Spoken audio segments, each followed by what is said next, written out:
Make sure our camera comes on.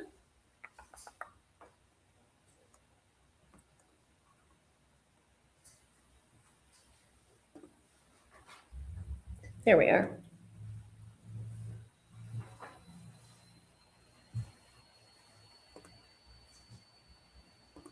Okay, we are good.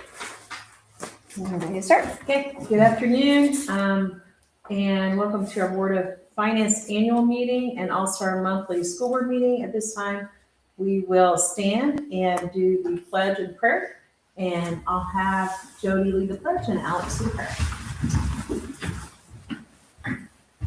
Pledge allegiance To the flag of the United States of America and to the republic for which it stands, one nation, under God, indivisible, with liberty and justice for all. Lord, we just pause before you here this afternoon, Lord. Thankful, Lord, for all the blessings you've given us, Lord, including this community and the school system. And I pray that you allow your spirit to be at work in our hearts here, giving us wisdom as we make decisions on behalf of both as well. I pray this in your name. Amen.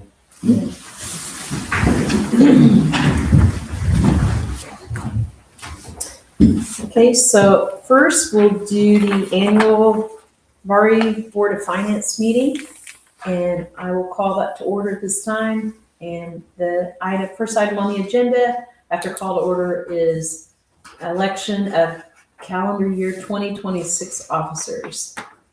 So at this time we'll elect officers, and we'll open nominations for Board of Finance President. I will nominate Jody Schulteis for that position. I'll second that. All in favor? Aye. Jody, congratulations. I'll let you take over. I take over from there. Yes, you're elected. All right. So then we'll, You're gonna be vice president. so make a motion for vice president office. I move to nominate Alex Knapp for vice president of the Board of Finance. I'll second that. All in favor, say aye. Aye. Aye. Do I vote on No, you don't have to. And then we'll entertain a nomination for secretary. I'll make a motion for Lana Helms to be secretary. that? Yeah, I'll second that. All in favor, say aye. Aye. So that concludes the elections. And then I go ahead and continue on, right? Yes. We are ready for the do-ab report. For the what? The do-ab report. So we'll turn that over. Oh, do you need a Board of Finance agenda? You got it? Oh, wait, different. Yes, that one. All right, so this is our fiscal indicators report that we are required to do annually. And it is put together by the Distress Unit of Appeal Board. This was established by House Enrolled Act 1315. And you can see the 7 members from key organizations up there who put this information together, decide what information the public needs to be able to see. And the purpose of it is to provide transparency to the taxpayers across the state. And so you can actually go on and get the financial reports for any school district in the state of Indiana that you want to look at. The 6 that I have on the board are the ones that we will be looking at. When you go on the actual website, which if you just search do-ab fiscal indicators report, you can get to the website. It is an interactive website, so you can hover over all of the different charts and get more information about it. We are going to look at still shots that I've taken from it. So we're going to start by looking at our average daily membership. We have 2 counts for this in October and then again in February. You'll notice going back to 15-16 school year, and we've looked at it going back to 2011 and a little earlier than that we have been steadily increasing our enrollment. The one thing with the do-ab reports, they are a year behind. And so throughout the slides on the number charts on the side, I've tried to add the closeout information as up to date as I can for 2025. You'll notice that in 24-25 in the fall, we recorded our highest enrollment of 1029. We did have a drop to 1009 second semester. But then we came back up again in the fall of 25-26 this school year at 1028. Right now, we are on track. We'll have our February count coming up. We're on track to have 1027. Now, we have had students transfer out, but we've had about the same number of students transfer in to offset that difference there. On the next one, we also take a look at some of our demographics. Our free and reduced lunch population is in blue, our special education population in orange, and then our English language learner population in gray. We take a look at this as well because it is a different funding source for us, as well as different programming needs. And so there are different monetary pieces that go along with that, and then different supports that we need to make sure that we are addressing. You will notice that we've kind of stayed under the 30%. We've had a few years where we've been over the 30% on our free and reduced lunch population. Currently for this year, we are down around 23.5% for our free and reduced lunch population. Our special education population, while it has remained under 15%, you can see that we are steadily increasing on that one. Special education, as it's counted on here, it ranges anywhere from a language IEP, so a speech IEP, all the way to a life skills program and in between, and vision, hearing, all of the different IEPs that we could potentially have in the district. So this year we are at 16.1% for special education is where our population is. So for the 25, we have just kind of peaked across that 15% mark. And then our English language learners population is 1.1%. For us, the majority of those would be students who English wasn't their first language at home, but our students, for the most part, they know English when they come to us. And so it's not a case of we're having to hire a special service or teacher to come in. It's just in the house, a different language was spoken when they were born. Then on the next one, I give a comparison for, these are the schools who are in our special education co-op. So just to kind of show where our population is in comparison to that. Don't be fooled by the fact that the bars look the same height, but look at the scale on the side as well. You'll notice that the percentages are much different for that. So again, it just kind of shows a little bit of diversity across the county, and then also for our co-op as far as where things are at for that. Don't want to put you on the spot. Do you have any idea?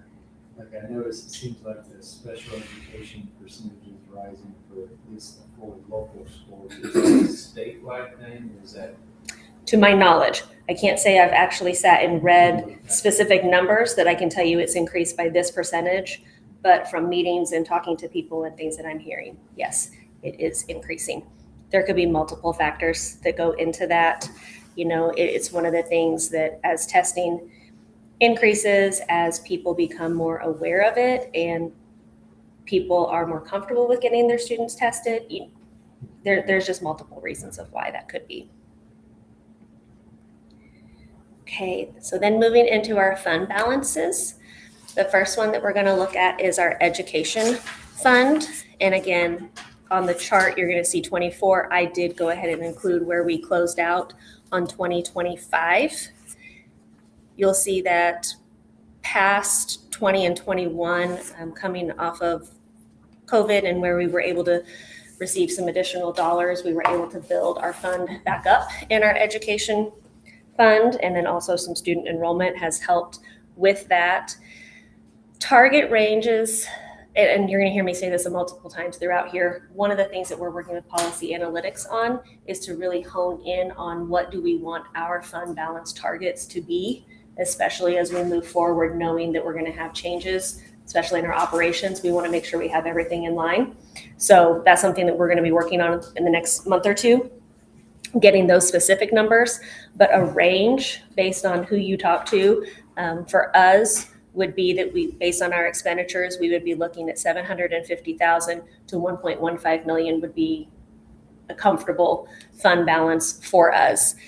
We were, and within that range, we're definitely at the lower end of that range. A couple of things that you'll notice as far as why we had a decrease from 24 to 25. You saw that we had the drop in enrollment for the first half of the calendar year, so the second semester of last school year. So for the first 6 months, we did receive less state funding in our education fund because of that. And then the other thing that impacts that is curriculum material money got moved to where we no longer charge the students for it, and then that fund got put into the education fund. The money that we receive from the state pretty much covers our textbooks and any of our subscriptions and resources for our students, but we fall short when it comes to our Chromebook purchases. So then we had to use additional dollars out of the education fund to make those payments for us for that. And we will be looking at that as we move forward whenever we renew Chromebooks as well. We have some different options of how we can do that to offset it a little bit better. Okay, on to our operations balance. Again, looking at our expenditures, a ballpark, we would want to be around 480,000 to 640,000, maybe pushing up to 700,000. You will see that we are a little bit over that, finishing out 25 at 872. Again, a couple of reasons for that. One, we were able to move some money, our lit dollars that we had going into our debt service. Because of where our AV came in, we were able to move that into operations. And one of the things that we are trying to do in here is we know that we are going to be impacted in our operations fund. And so while we can try to build up some reserves in operations, we are trying to do that. We have had the bond as well. And so we've been able to use some of the interest from the bond to be able to offset maybe some other costs and projects that we would have paid for normally out of operations, trying to put ourselves in a good position as we look to the future, because we know that those dollars are going to be changing for us. And again, that's where policy analytics is going to help us with really coming into that target. Okay, this is based on the predictions, this is really where you need to get this account. So I feel comfortable about that one. And then our fund balance for our referendum. Again, our referendum is one that it helps us to be able to move different levers. And so again, we can use it both to help offset our education fund and be able to offset our operations as well. And so this year we were able to do that, use a little bit of the cash balances that we had in there to be able to offset some of the additional costs that we were able to keep some of those balances in those other accounts where they needed to be. We don't want to carry a lot in our referendum. That's not the purpose of the account. It's not to build the balance in there. It's to collect what we need and then use what we need out of there and not to build that one. Okay, then fund balances for our rainy day. You can hear people talk about anywhere from a 5 to 15% total annual expenditures in there. So for us, that would range anywhere from 675,000 to just over 2 million in there. Again, you'll see that we are definitely on the lower end of that spectrum there. You'll see a note for 24 and 25. The top number is the number that you will see reported for DUAB. The number that is below it with the asterisk is what I consider more of our accurate number for it. And that's because at the end in December, we always transfer to the cafeteria fund to bring it into the black, and then we put it back. So when the DUAB report goes in, it looks like we spent money, but we didn't, because we put the money back. So that way you can see the accuracy there. Okay, self-insurance fund. This one, you have seen a decrease in this. The corporation has absorbed the additional premium costs for our health insurance since 2020. And we have been aware of it, and we have known that we were using this fund to do that. And we have had those discussions. Again, you'll see two numbers listed for 24 and 25. The top number is the number that will report to DUAB. The bottom number is the one that I consider to be our accurate number for it.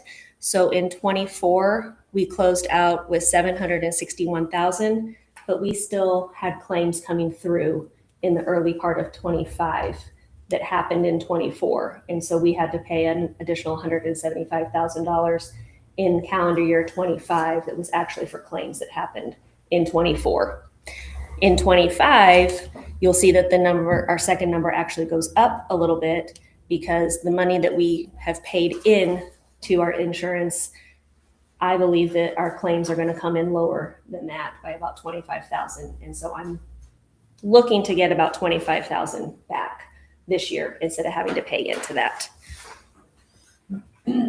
I hope it's a conservative estimate and it's a little bit better, but I played it safe on it.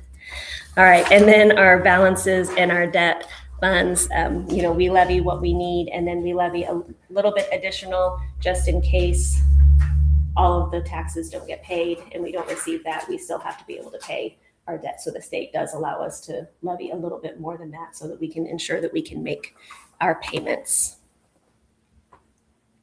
Fund balances for all of our other funds. We really don't run a lot of balances. A lot of these are grants, even state, federal grants from title grants or state grants we get from the state. The purpose of that money is to be spent. It comes in for a specific purpose, and so we put it back out for a specific purpose. Highlighted this before in 2018 and 19, you will see that we had 2 higher balances that we carried in, I believe that was the federal funds that came in. That was part of our QSAP grant, and we received the money early before the project started. So it sat in our bank account until the project got going. Then our annual deficit and surplus. We run close, but our revenue does exceed our expenditures, which is where you want it to be. You'll notice in 20 and 21, that was not the case, but that was because the corporation went ahead and paid for some projects in advance, and then we were able to use our ESSER funding to reimburse it. So that was the purpose of why that was backwards on that one. Okay, fund balances as percent of expenditures. Education fund, we closed out 24 school year with our balance being 14% of what we expend out of our education fund. You'll notice that, again, how we were able to grow our education fund balance. After those COVID years, we were able to do the same with that percent as far as percent of our expenditures. Same thing for operations. We're at 15.6%.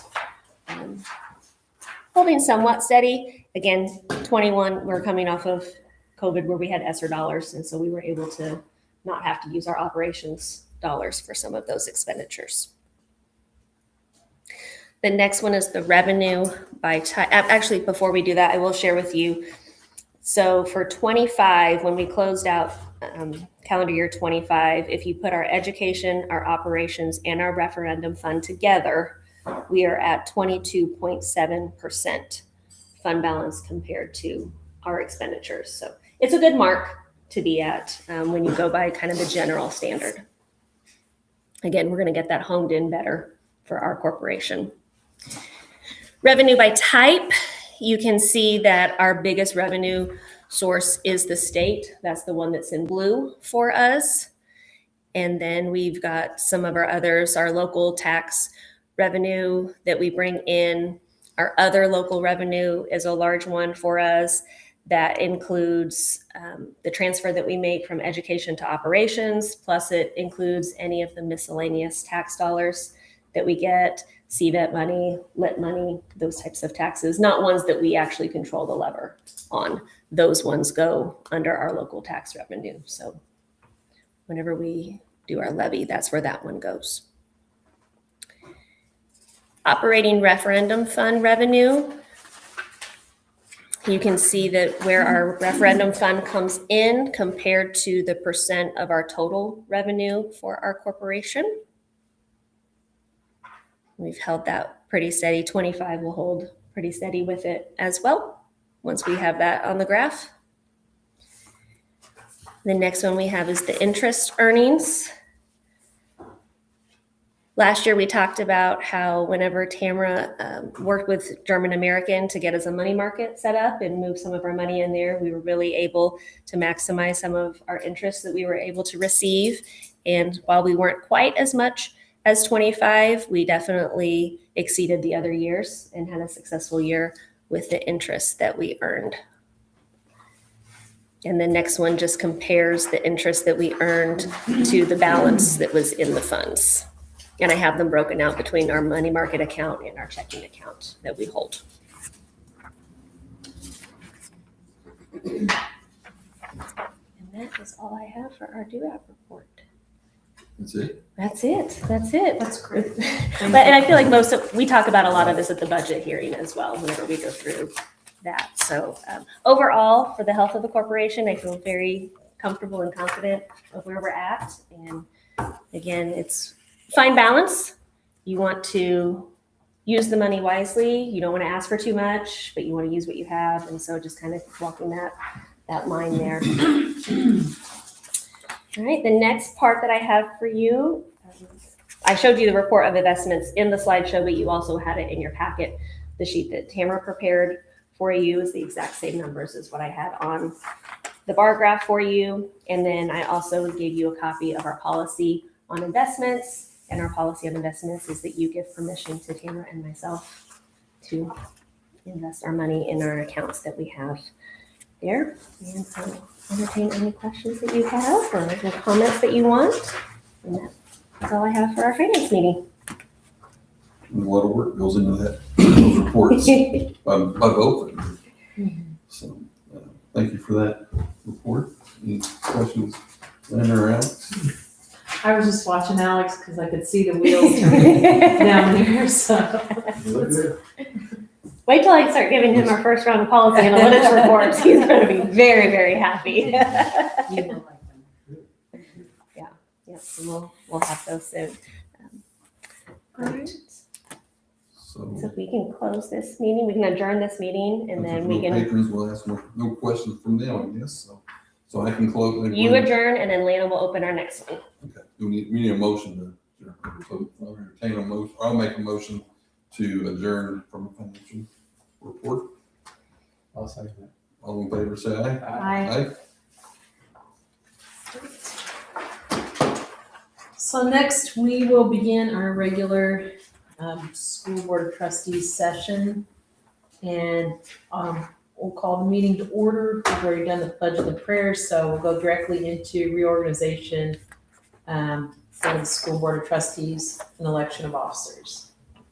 And so at this time, I will move that we elect Jody Schulteis for the 2026 president position. I'll second that. All in favor? Aye. Aye. I'll take over from there. Yes. So, and I'll make a motion for vice president for Alex Knepp. I'll second the motion. All in favor, say aye. Aye. Aye. Vice President Alex. And It's the easiest job. I'll entertain a motion for secretary for 2026. I'll move to nominate Lana for secretary position for 26. I'll second that. All in favor, say aye. Aye. Okay, officers, welcome to the new year 2026. So we'll move on to the, we've all had a chance to look at the consent agenda. Any questions regarding that? No. With no questions, I'll entertain a motion to accept the consent agenda. So moved. I'll second that. All in favor, say aye. Aye. Aye. No patrons, so we'll move on to business. First on the agenda is the appointments of 2026 Corporation Vocational Special Education Cooperative Representative. And you can do the first three together if you are okay with that. And so this would be to appoint me as our Twin Rivers and our special education representative for the corporation, collective bargaining representative, and then also for our Indiana Public Schools Trust representative, that's where we have our medical health insurance, our dental, and our vision as well. And that's to allow me to make decisions and vote on behalf of the school corporation. Any questions regarding those three positions there? And we can vote for all three at one time? Yes, and then we'll list them separately in the minutes, each position, but you can do one vote for them. I'll make a motion to have Andrea obtain those three positions. I'll second that. All in favor, say aye. Aye. Aye. Next on the agenda will be the approval of the 2026 legal counsel.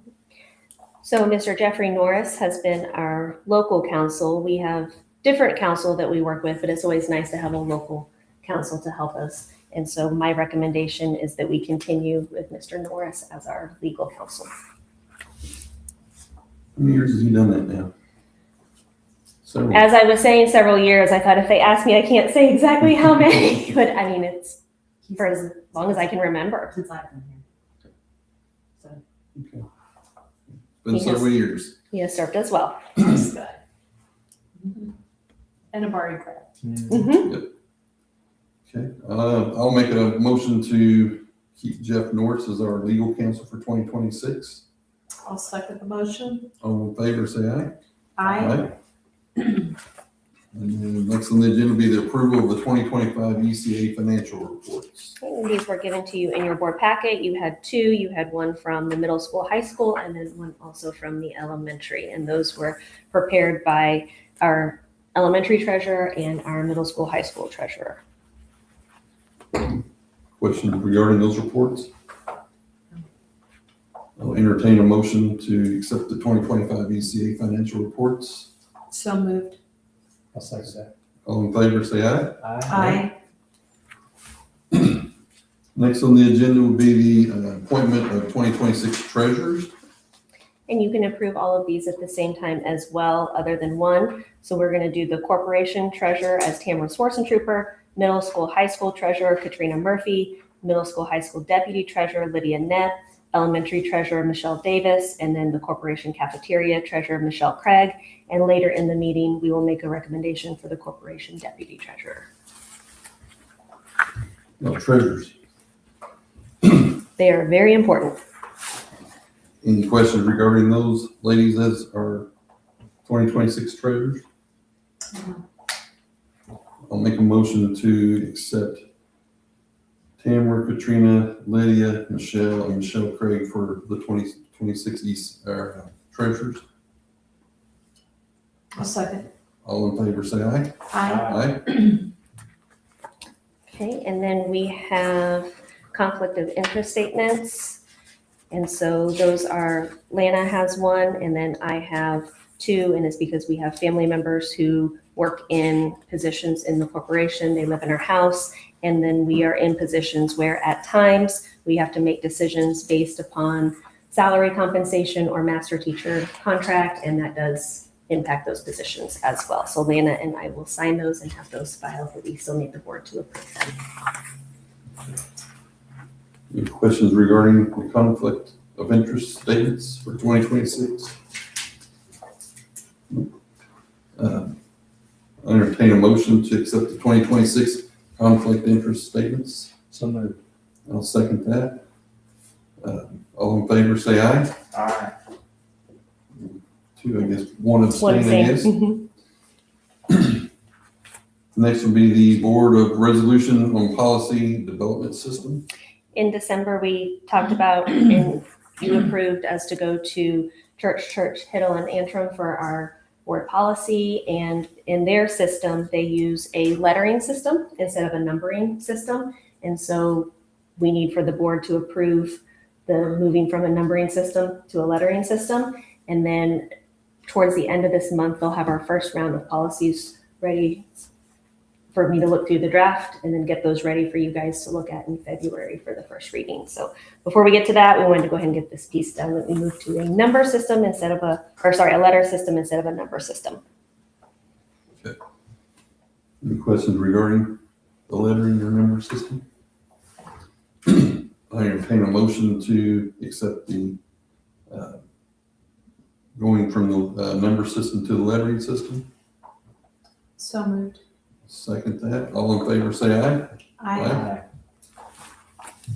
And then declaration of surplus property, school buses. So after going through our fleet, we have two buses, 12A and 13A. They're both 2010 models, so those are older models for the corporation.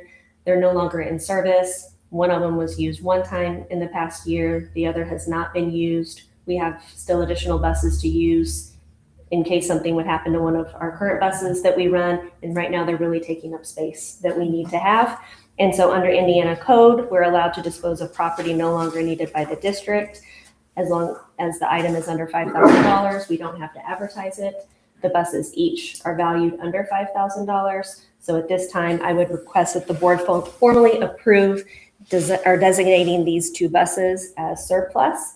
And then once that happens, we would take care of the selling of the buses just ourselves. We wouldn't hire anybody to do that. It would just be an internal thing that we would manage. Questions regarding the surplus buses? I'll make a motion for the declaration of surplus property or school, or on the school buses. Entertain a second. I'll second that. All in favor, say aye. Aye. Next on the agenda will be personnel, any of employment, corporation secretary, deputy treasurer, HR director. And we can do both of them Both of together, them yes. together. High school, and then the high school special education paraprofessional. Yes. So in your packets, you have a letter of resignation from Jessica Mattingly. She has served as our corporation secretary, deputy treasurer, and HR director. I would like to thank Jessica for her time. It's a critical position in our corporation. She has met with many, many people all across the district and is really the backbone to help get a lot of employment started, and just things that people don't actually see that go on are handled with that position. So I would like to thank her for her time in that position and also wish her the very best as she moves on to her next opportunity. The other one is Joella Height. Again, you have her resignation in here. Joella started with us in special education, high school classroom as a paraprofessional. The corporation employs her for 1.5 hours a day in addition to what the co-op pays her as well. She's done a great job assimilating, working with our students, working with our teachers. She's had some other circumstances that unfortunately, she has to give her resignation. It's not necessarily her choice to not be here, but just some other circumstances have made it to where that's the best option for her right now. So I'd like to thank her as well for her time. Okay. Any questions regarding those 2 positions? Thank you to those ladies, both those ladies, for what they've done. I'll make a motion to accept the resignation of Jessica and Joella. Entertain a second. I'll second the motion. All in favor, say aye. Aye. Aye. Next on the agenda is the employment recommendation, corporation secretary, and also the appointment of deputy treasurer, part-time middle school. We're gonna do all these together too as well, right? I would like to do these We'll ones do them separate if it's okay, Okay. just because we have the appointment in there. So we'll keep that one separate. Okay. So the recommendation at this time is that the board hires Amy Stahl as our next corporation secretary, and then also appoint her as our deputy treasurer. Amy is a community member. She has kids in the school. Her family is well connected with Barr-Reeve, believe in Barr-Reeve, but she also has a wonderful skill set as well that's going to fit well in our position. And moving forward, we're very excited to have her join our team. I'll entertain or any questions regarding Amy Stahl? Nope. So I'll entertain a motion to accept Amy Stahl in the corporation secretary position and appointing deputy treasurer. So moved. I'll second that. All in favor, say aye. Aye. Aye. Next on the agenda is the part-time middle school special education paraprofessional. So at the last meeting, we had the resignation, and starting in January, Krista Neff was able to begin with us for the co-op, and then we pay her an additional 1.5 hours a day. That way she can be here for the full day. Co-op pays for 5.5 hours, and she has got started. Like I said, she was here on day 1 with us for this semester, and she's been a joy to have in the building. Okay. Any questions regarding Kristen Neff in the paraprofessional position? I'll make a motion to accept Kristen Neff in the paraprofessional position. I'll second the motion. All in favor, say aye. Aye.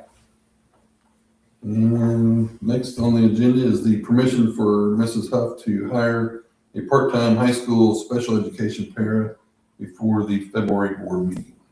So the co-op is currently interviewing candidates for our high school special education position that Joella has resigned from. And so once we get the person hired through the co-op, it would be nice to go ahead and get them started with us for the additional 1.5 hours a day. So that's what I'm asking permission to have that done prior to the February board meeting.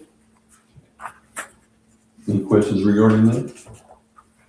I'll make a motion to give Ms. Huff permission to hire a part-time high school special education para before February. I'll second the motion. All in favor, say aye. Aye. Aye. Almost there, Jody. I was gonna say, I thought you was getting close. We got a 2-page one this time. Yeah. So we got a lot of stuff here at the beginning of the year. So the next on the agenda is the ECA position recommendation. Okay, so we have the spring ECA coaches. The list was given to you in the packet. At your seat, you have an updated list. It still has the same names on it that you were given. You will see 2 names that are highlighted. Their background checks are not back yet, so we're going to hold off on theirs, and we'll have those for the next board meeting. But everybody else on here is ready for you to approve. And you will notice that for spring, we have all of our coaching positions filled. So thank you to our coaches and our volunteers. It does take a village, and we are very blessed to have so many people stepping up to do that. You will see names on here who you have seen multiple years in a row because they are wonderful staples for us and continue to come back and give to our programs. You will see new names on here, and then you will also see several of our former athletes coming back as well to help with our programs. So again, I like getting to do our coaching positions and our different ECA positions because again, it's just a way that it shows how our people go above and beyond to help and give back to our kids.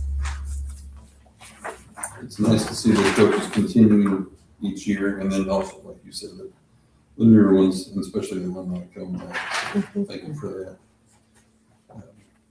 Any questions regarding the coaches? I see some names that aren't even familiar, so that's. We even got the basketball coach doing track this year.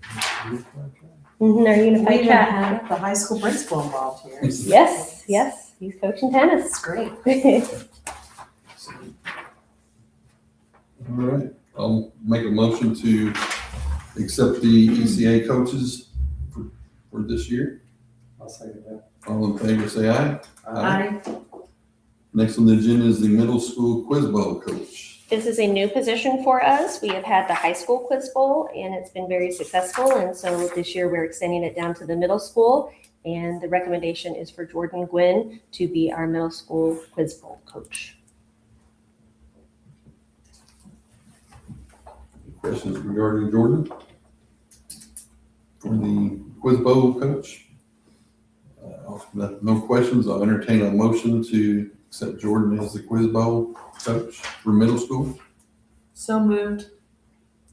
I'll second that. All in favor, say aye. Aye. Aye. Next is the volunteer soccer coach.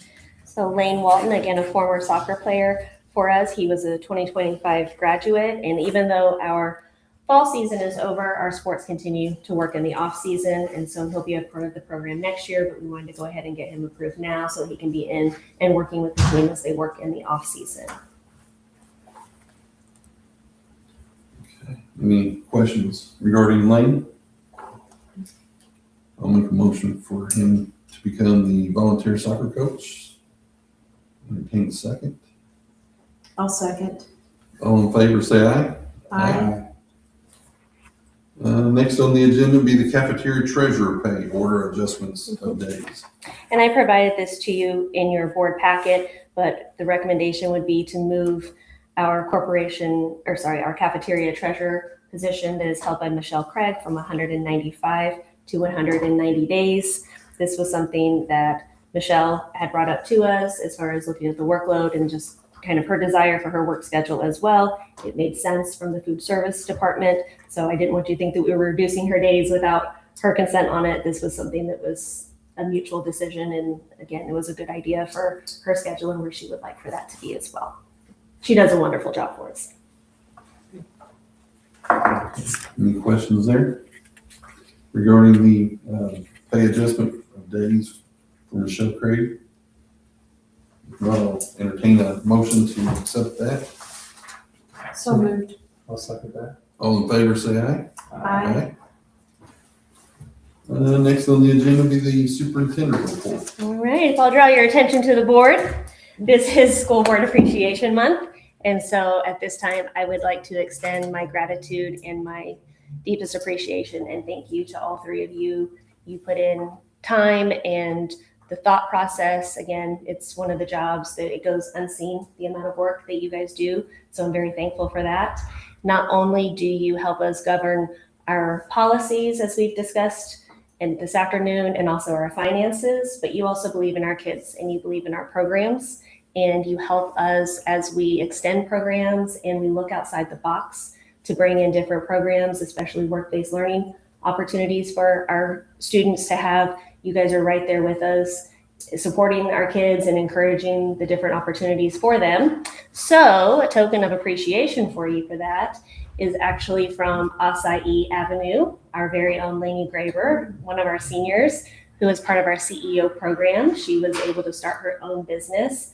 She's had a very successful run of being able to provide a service to our community that everyone raves about. I hear wonderful things from the community. I know my family enjoy them quite a bit. But again, it goes to show what our kids are capable of doing and the buy-in and the support that they have from you. So when you leave, I have an acai bowl from Lainey for each of you. And so her business delivered that to us this morning for you guys to be able to have this afternoon. So thank you Well, very thank you. much. Yeah, thank you. Thank Yeah, you. make it The easy. community makes it easy, and you ladies make it easy in the office here, so. I do just want to say, I mean, along with that, I really, really enjoy working with my fellow school board members.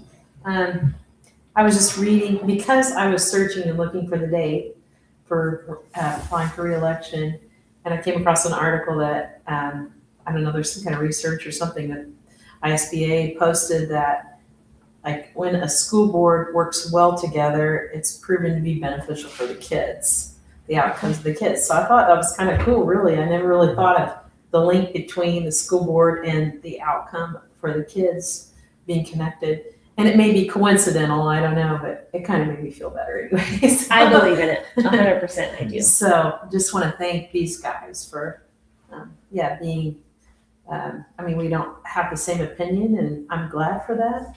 Sometimes but we all, I feel like, work well together, and just want to thank them for being reasonable and all of that. So appreciate both of you. Well rounded. Good.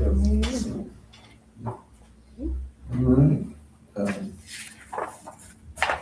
it? for That is- superintendent report? that is You it for me. Gave us enough reports today. Any board comments? Any other questions? Patrons? No, other, so. I'll entertain a motion to adjourn if no other questions. Our next meeting is, Yeah, the next meeting will be February 17th, 2026, 6 p.m. Here before we know it. I move that we adjourn. I'll second. All in favor, say aye. Aye. Thank you.